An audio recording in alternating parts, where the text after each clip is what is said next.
Hello students आज हम next topic पढ़ने वाले हैं इस वीडियो में।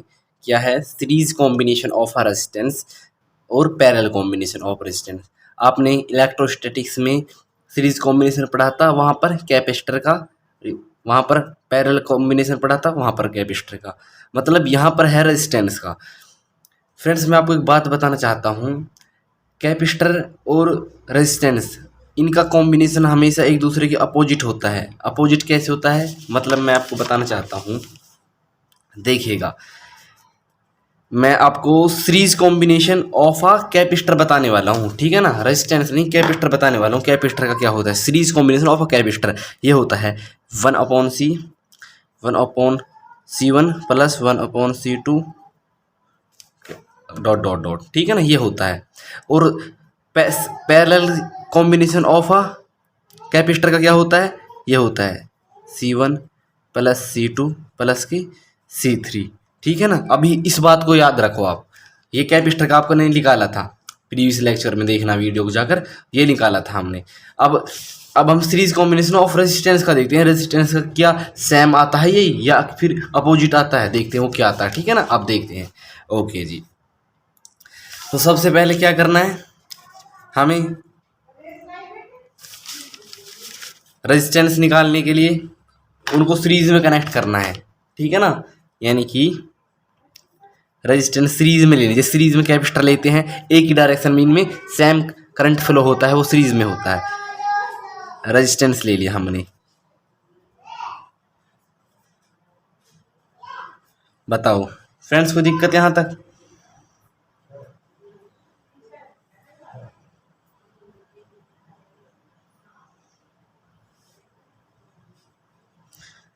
ये हमारा रेजिस्टेंस R1 है, R2 है और R3 है। इस सब का पोटेंशियल कितना है? इन सब का V मान लिया मैंने। बताओ, V मान लिया मैंने, ठीक है? कोई दिक्कत यहाँ तक? इसका, इस रेजिस्टेंस का यहाँ से यहाँ तक इसका क्या है? V1 है पोटेंशियल, मान रहे हैं हम V1। और यहाँ से इसका यहाँ तक क्या है? उसका हम V2 मान रहे हैं, और इसका आप पता है V3 मानेंगे। बताओ कोई दिक्कत? ये क्या है हमने सिर्फ, है ना? अब रेजिस्टेंस और पोटेंशियल के बीच में एक रिलेशन क्या होता है? According to Coulomb's law, V equal to IR, आपको पता है।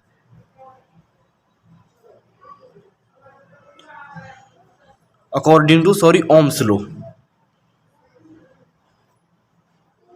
V इक्वल टू क्या होता है? IR होता है। बताओ, V इक्वल टू IR होता है ना? ओके जी, ये तो मैंने इसका निकाला V इक्वल टू IR। लेकिन अगर मैं इस V1 को निकालूं, V1 का, तो V1 का क्या होगा? V1 का होगा V1 इक्वल टू IR1, यानी कि V1 है तो यहाँ पर भी R1। ऐसे में V2 का निकालूं, V2 equal to IR2। V3 का निकालूं, V3 इक्वल टू IR3।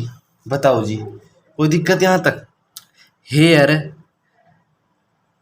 अगर मैं टोटल पोटेंशियल निकालूं, उनका टोटल पोटेंशियल निकालूं, तो क्या होगा? V1 plus V2 plus V3, ये होगा ना? अब मैं यहाँ पर V1 की वैल्यू IR1 है, V2 की वैल्यू IR2, V3 की वैल्यू IR3, ये पुट कर रहा हूँ बस।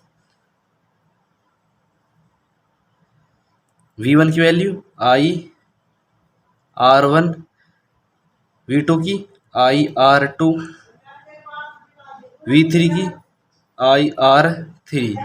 ओके जी, अब मैं यहाँ से I कॉमन ले रहा हूँ, I मैं कॉमन ले रहा हूँ।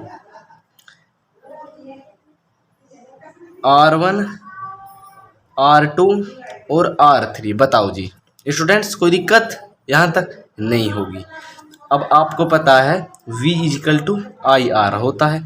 अब मैं V की जगह इस IR को रख सकता हूँ। मैंने IR रख दिया। R1, R2 और R3, ये I यहाँ मल्टीप्लाई में, डिवाइड में चला जाएगा।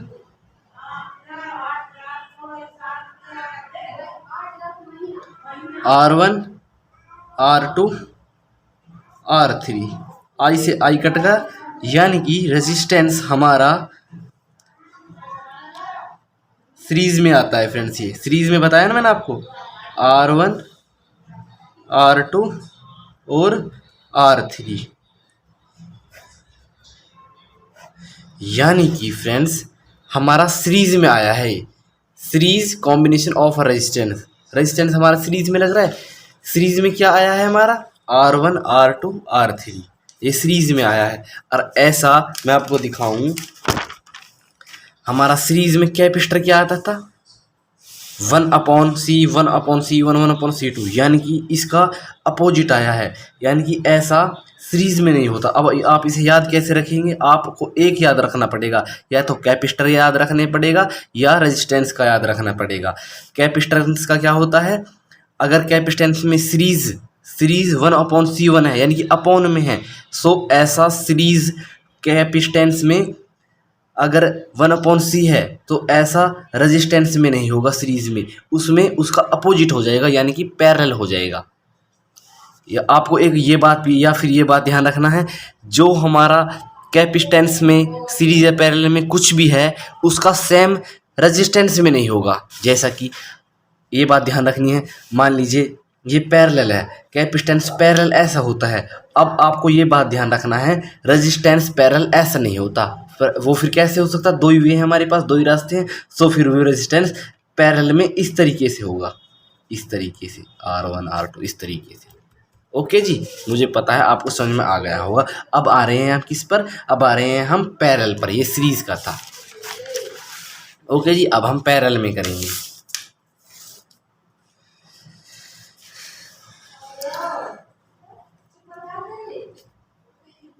पैरेलल कॉम्बिनेशन ऑफ रेजिस्टेंस बताओ जी, ठीक है ना। अब हम पैरेलल कॉम्बिनेशन ऑफ रेजिस्टेंस, तो पैरेलल में रेजिस्टेंस को पैरेलल में लगा दीजिए।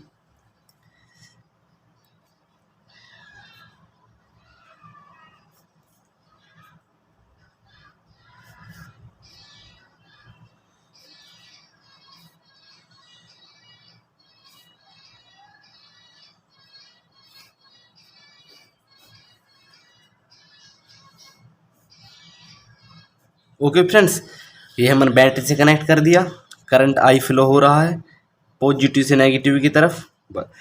ठीक है फ्रेंड्स, एक बात बताओ, यहाँ पर जो करंट फ्लो हो रहा है, यहाँ पर I1 होगा, क्योंकि यहाँ पर जो अलग जाएगा, यहाँ पर I2 होगा, यहाँ पर I3 होगा। बताओ जी, अलग अलग होगा ना। और इसको हम R1 ले रहे हैं, इसे हम R2 ले रहे हैं, ये रेजिस्टेंस 3 ले रहे हैं। बताओ जी, कोई दिक्कत नहीं है ना। यानी कि रेजिस्टेंस हमेशा सीरीज और पैरेलल में मतलब क्या है, सीरीज में हमेशा एक सब में कैपेसिटेंस हो या रेजिस्टेंस हो, सब में समान करंट जाएगा, सेम करंट। और बल्कि पैरेलल में डिफरेंट जाएगा। मान लीजिए यहाँ से करंट गया हमारा I, है ना, I गया, I। अब एक बात बताओ, I इनमें I यहाँ पर I नहीं रहेगा, यहाँ पर भी I नहीं रहेगा, कुछ और रहेगा। यानी कि यहाँ पर कुछ ज़्यादा, यहाँ पर कम, यहाँ पर और कुछ डिफरेंट रहेगा। आप इसे प्रैक्टिकली भी करके देख सकते हैं। सभी तारों में समान करंट नहीं होता फ्रेंड्स। आपको समझ में आ गई बात को। तो करना कैसे है, इसको करने के लिए दे according to Ohm's law, according to Ohm's law. Okay friends, क्या होता है, V = IR, है ना फ्रेंड्स। हम यहाँ से इन सब जो एक करंट है फ्रेंड्स, इन सब को ऐड कर लेंगे। I हमारा होता है I1 I2 प्लस के I3, है ना, इससे निकालेंगे हम, इससे रिलेशन को निकालेंगे। अब V = I होता है, यानी कि पोटेंशियल क्या होगा, I1 का पोटेंशियल क्या होगा, I1 का पोटेंशियल क्या होता है, I का फॉर्मूला क्या है, I1 का सॉरी फ्रेंड्स, यानी कि V का और I1 का पोटेंशियल क्या होगा। यानी कि देखिएगा, अब हम इसके लिए लिख रहे हैं, इसके लिए इसमें करंट भी I1 होगा और रेजिस्टेंस भी R1 होगा, मतलब I1 R1। इसे हम ऐसे लिख सकते हैं, ये बताओ, इसको इसके लिए लिख रहे हैं, इसके लिए मतलब कुछ भी नहीं किया। अगर हम करंट I1 ले रहे हैं फ्रेंड्स, देखिएगा बात को, अगर हम करंट I1 ले रहे हैं, तो हमें रेजिस्टेंस भी R1 लेना पड़ेगा और पोटेंशियल यानी कि V हम सब में सेम रहता है। बैटरी तो सब में सेम ही फ्रेंड्स, बात समझ रहे हो ना, इसलिए हम V को सेम रहेंगे देते हैं।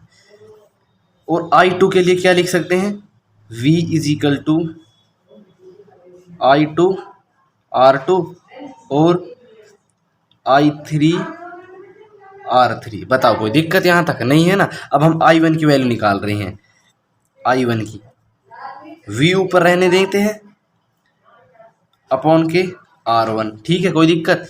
अब इस I2 की निकाल रहे हैं, V अपॉन R2, कोई दिक्कत।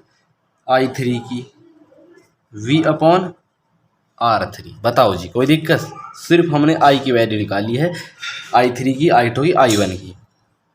अब इन वैल्यू को हम इस इक्वेशन में पुट कर देंगे, इसमें कर देंगे, तो क्या बनेगा हमारा, क्या बनेगा, V upon R1, V upon R2, V upon R3। बताओ जी कोई दिक्कत यहाँ तक नहीं है ना। अब हम यहाँ से V को कॉमन ले सकते हैं, बताइए, V को कॉमन ले सकते हैं नहीं ले सकते। और स्टूडेंट्स एक बात बताइए मुझे, according to Ohm's law V is equal to I R होता है, तो I की वैल्यू कहाँ होगी, यहाँ पर I की वैल्यू पोटेंशियल अपॉन रेजिस्टेंस, यही होगी ना I की वैल्यू। सो I की वैल्यू हम ये लिख सकते हैं V अपॉन R, और यहाँ पर V को कॉमन ले सकते हैं, V हमने कॉमन ले लिया तो 1 अपॉन के R1, 1 अपॉन के R2, 1 अपॉन R3। बताओ जी कोई दिक्कत। अब यहाँ पर ये मल्टीप्लाई में डिवाइड में जाएगा तो ये कैंसिल आउट हो जाएंगे, यानी कि 1 अपॉन R1, और वो भी किस में है, पैरेलल में है फ्रेंड्स, पैरेलल में, याद रखिएगा पैरेलल में है।